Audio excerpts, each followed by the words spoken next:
Pierre Palmade. Véronique Sanson révèle qu'elle ne pouvait plus suivre les soirées de son ex-mari. Vendredi 17 février, Véronique Sanson s'est livrée dans les colonnes de Libération.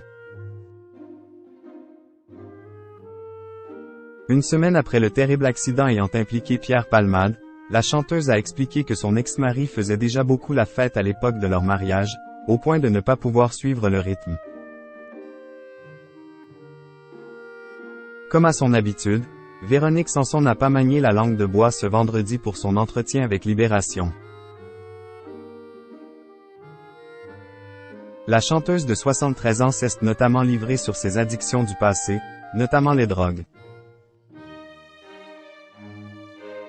On a beaucoup exagéré à ce sujet, car la coke me fait mal au nez, commence-t-elle. Mais aussi sa consommation d'alcool. Même si ma dépendance n'a pris un tour critique que sur le tard, vers la fin des années 1990, ajoute la chanteuse.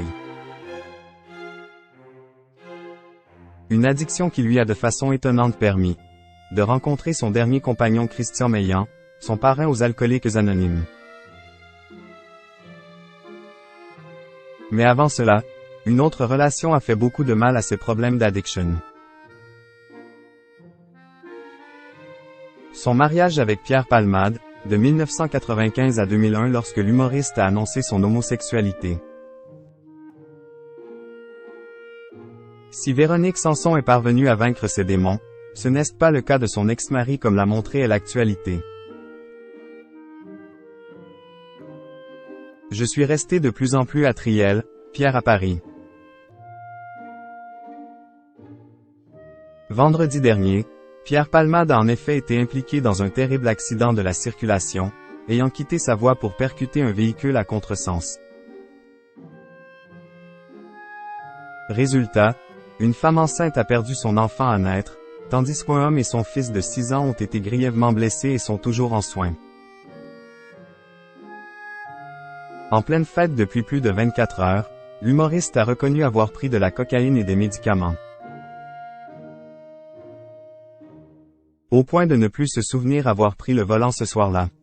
Ces soirées sous le signe de l'abus, Véronique Sanson les a bien connues durant leur relation. Dans les colonnes de Libération, elle a en effet révélé qu'elles avaient même participé à leur divorce. Nous nous sommes mariés parce qu'on s'aimait et que l'on s'admirait mutuellement. Je me suis aperçu que je ne pouvais plus suivre ces soirées qui duraient parfois jusqu'à 2 heures du matin. Je suis resté de plus en plus à Triel, Pierre à Paris. Et, voilà, nous nous sommes séparés, explique la chanteuse. Une époque qui ne semble jamais avoir connu d'épilogue pour Pierre Palmade, au point de payer le prix fort.